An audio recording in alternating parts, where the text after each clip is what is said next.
প্রতিরোধ যোদ্ধাদের হামলায় ইসরায়েলি বাহিনীর বেশ কিছু ক্ষয়ক্ষতি হয়েছে মঙ্গলবার। একটি ট্যাঙ্ক, একটি সাজোয়াজান ও একটি মিলিটারি বুলডোজার ধ্বংস হয়েছে। এছাড়া কয়েকটি ভবনে আঘাত এনেছে হিজবুল্লাহর মিসাইল। নিউ ইয়র্কের কলাম্বিয়া ইউনিভার্সিটিতে বিক্ষোভ দমনে অভিযান চালিয়েছে পুলিশ। নেতানিয়াহু বলেছেন, রাফা শহরে অভিযান হবেই। ডোনাল্ড ট্রাম্পকে জরিমানা করেছে নিউ ইয়র্কের একটি আদালত। বিডিভিউস ইনফোটেনমেন্টে স্বাগত জানাচ্ছি, আমি সুস্মিতা দাস। আজ জানাবো প্রতিরক্ষা সংক্রান্ত গুরুত্বপূর্ণ কিছু খবর। গাজা যুদ্ধের ২০৭তম দিনে দখলদার বাহিনীর ওপর বেশ কিছু সফল হামলা চালিয়েছে উপত্যকার প্রতিরোধ যোদ্ধারা। এদিন গাজার কিছু এলাকায় দুই পক্ষের মধ্যে লড়াইয়ের ঘটনাও ঘটেছে। গত কয়েকদিন ধরেই নেতজারিম এলাকায় লড়াই চলছে দুই পক্ষের। মঙ্গলবারও সেখানে ইসরায়েলি বাহিনীর ওপর হামলা হয়েছে। লেবানন ভিত্তিক সংবাদ মাধ্যম আল মায়াদিন জানিয়েছে, হামাসের সামরিক শাখা আল কাসাম ব্রিগেড মঙ্গলবার প্রতিরোধ যুদ্ধের একটি ভিডিও প্রকাশ করেছে।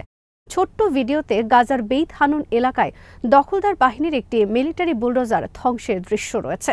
ভিডিওতে দেখা যায় গোপন স্থান থেকে আল ইয়াসিন 105 গোলার সাহায্যে বুলডোজারটিকে টার্গেট করা হয়েছে। হামলার সাথে সাথে সেটি অগ্নিকুণ্ডে পরিণত হয়। এদিন গাজায় বন্দী ইসরায়েলি নাগরিকদের পরিবারের উদ্দেশ্যে একটি বার্তা প্রকাশ করেছে আল কাসাম, যেখানে ইসরায়েলি প্রধানমন্ত্রীর ছবির পাশে বন্দীদের পরিবারের উদ্দেশ্যে লেখা রয়েছে, নেতানিয়াহুর রাজনৈতিক স্বার্থের কারণে আপনাদের সন্তানের এখনও বন্দী। গাজা উপত্যকার আরেক প্রতিরোধ সংগঠন ইসলামিক জিহাদের সামরিক শাখা আল কুদস ব্রিগেড নিশ্চিত করেছে, তাদের যোদ্ধারা নেতজারিম এলাকায় ইসরায়েলের কমান্ড অ্যান্ড কন্ট্রোল সেন্টার ও সাপ্লাই রুটে মর্টার হামলা চালিয়েছে। হামলা সরাসরি ইসরায়েলি অবস্থানে আঘাত এনেছে বলে জানিয়েছে সংগঠনটি। কুদস ব্রিগেড এদিন মর্টার হামলার একটি ভিডিও প্রকাশ করেছে, যাতে একজন যোদ্ধাকে হামলার জন্য মর্টারের গোলা প্রস্তুত করতে দেখা যায় এবং এরপর একযোগে অনেকগুলো মর্টার শেল উড়ে যাওয়ার দৃশ্য রয়েছে ভিডিওতে। এদিকে ফিলিস্তিনি যুদ্ধ বিষয়ক বিশেষজ্ঞ হানি আল দালি বলেছেন, নেতজারিম এলাকায় প্রতিরোধ সংগঠনগুলো এখনও যেভাবে হামলা চালাচ্ছে তাতে পরিস্থিতি তাদের পক্ষে রয়েছে বলে বোঝা যাচ্ছে। আলদালি নিশ্চিত করে বলেন, প্রতিরোধ যোদ্ধাদের হাতে ইসরায়েলি অবস্থানে হামলা চালানোর মতো যথেষ্ট গোলাবারুদ রয়েছে। তাদের রকেট অধিকৃত শহর আসদদ পার হয়ে ইসরায়েলের আরও ভেতরে আঘাত হানতে পারে। এই বিশেষজ্ঞ আরও বলেন, প্রতিরোধ সংগঠনগুলোর হাতে এখনও পর্যন্ত যে পরিমাণ রকেট রয়েছে এবং তাদের টানেলগুলো অক্ষত রয়েছে। আল কাসাম ব্রিগেড এখনও তাদের মাঝারি ও দূরপাল্লার রকেট ব্যবহার করেনি। তারা হয়তো যথাযথ সময়ের জন্য অপেক্ষা করছে। উত্তর ইসরায়েলের সেনা অবস্থান লক্ষ্য করে মঙ্গলবার ৬ দফা হামলা চালিয়েছে লেবানন ভিত্তিক সশস্ত্র সংগঠন হিজবুল্লাহ। এক বিবৃতিতে সংগঠনটি জানিয়েছে, এদিন ইসরায়েলি সেনাদের একটি ট্যাঙ্ক, একটি সাজোয়াজান ও অন্তত ৩টি ভবন ধ্বংস হয়েছে হিজবুল্লাহর হামলায়। সোমবার মধ্যরাতের পর প্রথম হামলাটি করা হয়। উত্তর ইসরায়েলের দোভেভ ইহুদি বসতিতে একটি ভবনে হামলা চালায় যোদ্ধারা। ভবনটিতে ইসরায়েলি সেনা সদস্যরা অবস্থান করেছিল। হিজবুল্লাহর গোলা সরাসরি ভবনটিতে আঘাত হানে বলে এক বিবৃতিতে জানানো হয়। ঠিক ৫ মিনিট পরই আভিভিম বসতিতে আরেকটি ভবনে হামলা চালানো হয়। ওই ভবনটিও ইসরায়েলি সেনারা ব্যবহার করছে। হামলায় ক্ষয়ক্ষতির বিষয়ে কিছু জানানো হয়নি। একই সময়ে ইসরায়েলি বাহিনীর মেতুলা সেনাঘাটির কাছে একটি মার্কাভা ট্যাঙ্ক লক্ষ্য করে গাইডেড রকেট হামলা চালানো হয়। অনেক সময় ধরে ট্যাঙ্কটির গতিবিধি অনুসরণের পর সরাসরি হামলা করা হয়। হামলায় ট্যাঙ্কটি ধ্বংস হয়েছে এবং এর ক্রুরা নিশ্চিতভাবেই হতাহত হয়েছে। হিজবুল্লাহ জানিয়েছে, হামলার কিছুক্ষণ আগে ওই ট্যাঙ্কটি থেকে লেবাননের সীমান্তবর্তী গ্রামে গোলা ছোড়া হয়েছে।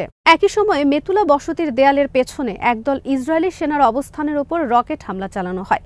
রাত 12:10 চালানো ওই হামলায় বেশ কিছু সংখ্যক সেনা হতাহত হয়েছে বলে জানায় হিজবুল্লাহ। সকাল 6টার সময় লেবানিজ সেবা ফার্মস এলাকায় একটি রাডার স্টেশন লক্ষ্য করে হামলা চালানো হয়। একই সময় মেতুলা বসতিতে দুটি ভবনে অবস্থানরত সেনাদের ওপর হামলা করা হয়। হামলায় ভবন দুটির বেশিরভাগ অংশ বিধ্বস্ত হয়েছে। রাত 8:17 ইফাত রামত নাফতালি ট্রায়াঙ্গেলের কাছে ইসরায়েলি সেনাদের একটি সামরিক যানকে টার্গেট করে অ্যাম্বুশ হামলা চালায় হিজবুল্লাহ। গাড়িটি নির্দিষ্ট স্থানে আসার সাথে সাথে আগে থেকে অবস্থান নেয়া যোদ্ধারা রকেট ছুড়ে গাড়িটি ধ্বংস করে। ভেতরে থাকা সেনা সদস্যদের সাথেই গাড়িটি অগ্নিকুণ্ডে পরিণত হয়। গাড়িটিতে কতজন সেনা ছিল সে ব্যাপারে কিছু জানা যায়নি। লোহিত সাগরে ইয়েমেনের হুথি আনসারাল্লাহ বাহিনীর যোদ্ধারা জাহাজ লক্ষ্য করে অন্তত 3টে ব্যালিস্টিক মিসাইল ছুড়েছে বলে জানিয়েছে মার্কিন নৌবাহিনীর সেন্ট্রাল কমান্ড সেন্টকম। হামলাগুলো হয়েছে 29 এপ্রিল সোমবার। সেন্টকম এক বিবৃতিতে জানিয়েছে, ইয়েমেনের স্থানীয় সময় সকাল 10টা থেকে বিকাল 5টা 20 মিনিটের মধ্যে এসব হামলা চালানো হয়। সেন্টকম জানায়, হুথিরা 3টি অ্যান্টিশিপ ব্যালিস্টিক মিসাইল ও 3টি আত্মঘাতী ড্রোন দিয়ে হামলা চালিয়েছে। হামলার টার্গেট ছিল এমবি সাইক্লেড নামের একটি পণ্যবাহী জাহাজ। গ্রিসের মালিকানাধীন ও মাল্টার পতাকাবাহী জাহাজটির বড় ধরনের কোনো ক্ষতি হয়নি বলে বিবৃতিতে জানানো হয়। একই দিন যুক্তরাষ্ট্রের দুটি যুদ্ধজাহাজ ইউএসএস লাবুন ও ইউএসএস ফিলিপাইনে লক্ষ্য করে ড্রোন হামলা চালিয়েছে হুথিরা। তবে হামলার আগেই গোলা ছুড়ে ড্রোনগুলো ধ্বংস করেছে মার্কিন যুদ্ধজাহাজ। সেন্টকমের বিবৃতিতে বলা হয়, এটি সত্যি যে এসব ড্রোন যুক্তরাষ্ট্র ও জোটের জাহাজগুলোর জন্য এই অঞ্চলে ঝুঁকি হয়ে দেখা দিচ্ছে। এদিকে সাগরের গভীরে পর্তুগিজ জাহাজে হামলার ঘটনা হুথিদের সামরিক সামর্থ্য নিয়ে নতুন দুশ্চিন্তার জন্ম দিয়েছে যুক্তরাষ্ট্র ও তার মিত্রদের মাঝে। মঙ্গলবার ইয়েমেন উপকূল থেকে 600 কিলোমিটার দূরে থাকা অবস্থায় এমএসসি ওরিয়ন নামের একটি জাহাজে হামলা করা হয়। গত নভেম্বরের পর থেকে এটি সাগরের সবচেয়ে দূরতম এলাকায় হামলার ঘটনা। এতদিন হুথিরা উপকূলের কাছাকাছি এলাকায় চলাচলকারী জাহাজে হামলা চালালেও নতুন করে মাঝ সাগরে হামলার ঘটনা এই প্রথম, যার ফলে যুক্তরাষ্ট্র ও ইসরায়েলের স্বার্থ সংশ্লিষ্ট জাহাজগুলোকে এখন চলাচলের বিষয় নতুন করে ভাবতে হবে। কারণ ওই অঞ্চলে জাহাজের নিরাপত্তার জন্য যুক্তরাষ্ট্রের নেতৃত্বে একটি সামরিক জোট গঠন করা হলেও হুথিদের হামলা থামানো যায়নি। যুক্তরাষ্ট্রের বিভিন্ন বিশ্ববিদ্যালয়ে ছড়িয়ে পড়া গাজায় ইসরায়েলি আগ্রাসন বিরোধী বিক্ষোভ ঘিরে উত্তেজনা আরও বেড়েছে। কর্তৃপক্ষের বেঁধে দেওয়া সময়সীমা উপেক্ষা করে মঙ্গলবার কলাম্বিয়া বিশ্ববিদ্যালয়ের একটি একাডেমিক ভবন নিয়ন্ত্রণে নিয়েছেন বিক্ষোভকারীরা। এরপর তাদের ভবনটি থেকে সরাতে সেখানে অভিযান চালায় নিউ ইয়র্কের পুলিশ।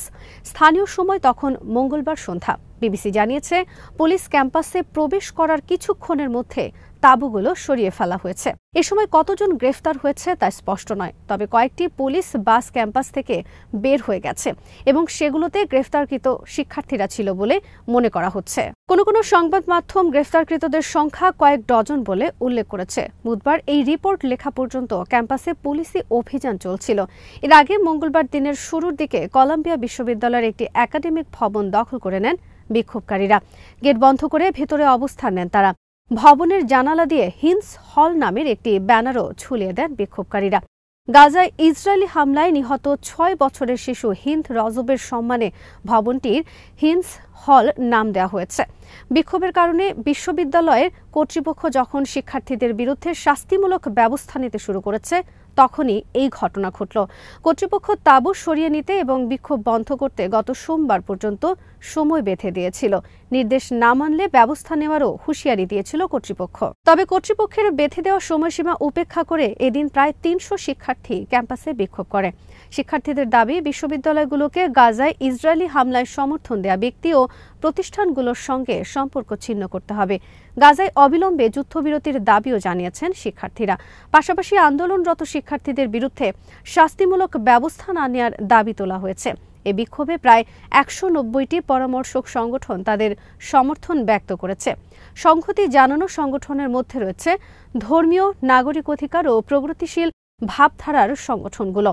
এদিকে যুক্তরাষ্ট্রের এ বিক্ষোভের অনুসরণ করে কানাডা ও ফ্রান্সের কয়েকটি বিশ্ববিদ্যালয়ে বিক্ষোভ ছড়িয়ে পড়েছে। ফ্রান্সে বিক্ষোভ দমনে পুলিশ মোতায়েন করেছে কর্তৃপক্ষ। এ নিয়ে শিক্ষার্থী ও প্রশাসনের মধ্যে উত্তেজনা বাড়ছে। ইসরায়েলের প্রধানমন্ত্রী বেঞ্জামিন নেতানিয়াহু বলেছেন, হামাসের সাথে যুদ্ধবিরতি চুক্তি হোক বা না হোক, গাজার দক্ষিণাঞ্চলের রাফা শহরে অভিযান চালানো থেকে পিছু হটবে না তার দেশ। গাজায় যুদ্ধবিরতি ও জিম্মি মুক্তির জন্য একটি চুক্তিতে পৌঁছানোর চেষ্টা চলার মাঝে নেতানিয়াহু এই দৃঢ় সংকল্প প্রকাশ করেছেন। আবার হামাসের হাতে বন্দীদের স্বজনদের সঙ্গে এক বৈঠকে নেতানিয়াহু এও বলেছেন যে যুদ্ধবিরতি চুক্তি হোক বা না হোক, তিনি রাফায় হামলা চালাবেনই। রাফায় আশ্রয় নেওয়া ফিলিস্তিনিদের ঠিকমতো সুরক্ষা ব্যবস্থা না করা পর্যন্ত সেখানে হামলা না চালানোর ব্যাপারে যুক্তরাষ্ট্র বারবারই ইসরায়েলকে সতর্ক করে আসছে। সেই সতর্কবার্তা উপেক্ষা করেই নেতানিয়াহু এমন কথা বললেন।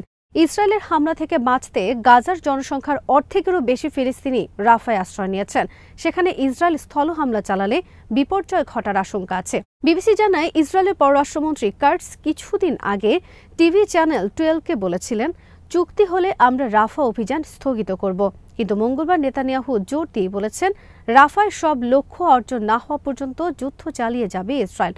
নেতানিয়াহুর কার্যালয় থেকে এক বিবৃতিতে বলা হয়েছে, যুদ্ধের সব লক্ষ্য অর্জনের আগেই আমরা যুদ্ধ বন্ধ করে দেব এমন ধারণা প্রশ্নাতীত। যুদ্ধবিরতি চুক্তি হোক বা না হোক, যুদ্ধে পুরোপুরি জয় অর্জন করতে আমরা রাফায় ঢুকব এবং সেখানে হামাসের সব ব্যাটালিয়ন নির্মূল করব।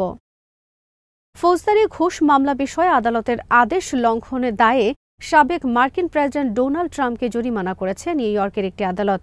অনলাইন পোস্টের জন্য ট্রাম্পকে মঙ্গলবার $9,000 জরিমানা করেছেন বিচারক। রয়টার্স জানিয়েছে, ফৌজদারি ঘুষ মামলার সাক্ষী এবং মামলার সঙ্গে জড়িত অন্যদের নিয়ে সমালোচনা করা থেকে ট্রাম্পকে বিরত রাখার জন্য আদেশ জারি করেছিল আদালত। তবে ট্রাম্পের বিরুদ্ধে 23 এপ্রিল প্রসিকিউটররা অভিযোগ করেন যে সামাজিক যোগাযোগ মাধ্যমে করা পোস্টে এ মামলার কথা বলেছেন তিনি। ট্রাম্পের করা এমন 10টি পোস্টের কথা উল্লেখ করে তাকে $10,000 জরিমানা করার দাবি জানিয়েছিলেন প্রসিকিউটররা। সেসব পোস্টে সাবেক এই প্রেসিডেন্ট ঘুষ মামলার সম্ভাব্য সাক্ষীদের অপমান করেছেন এবং জুরির নিরপেক্ষতা নিয়ে প্রশ্ন তুলেছেন। বৃহস্পতিবারের শুনানিতে ট্রাম্পের অন্যান্য পোস্টের জন্য তাকে আরও জরিমানা করা হবে কিনা তা বিবেচনা করবেন বিচারপতি জুয়ান মার্চান। ট্রাম্পকে তার ট্রুথ সোশ্যাল অ্যাকাউন্ট এবং প্রচারাভিযানের ওয়েবসাইট থেকে যেসব বিবৃতি মুছে ফেলার নির্দেশও দিয়েছেন তিনি। আদালতের আদেশ অমান্য করা হলে যুক্তরাষ্ট্রে 30 দিনের কারাদণ্ডের বিধান রয়েছে। এই অভিযোগ প্রমাণিত হলে ট্রাম্পকে 30 দিনের জন্য কারাগারে পাঠানোর নির্দেশ দিতে পারবেন বিচারক। আজ এখানেই শেষ করছি। সমরাস্ত্র, প্রতিরক্ষা ও কূটনীতির নানা তথ্য জানতে চোখ রাখুন বিডিভিউস ইনফোটেনমেন্টে। চ্যানেলটি ভালো লাগলে সাবস্ক্রাইব করুন। সংযুক্ত থাকুন আমাদের ফেসবুক পেজে।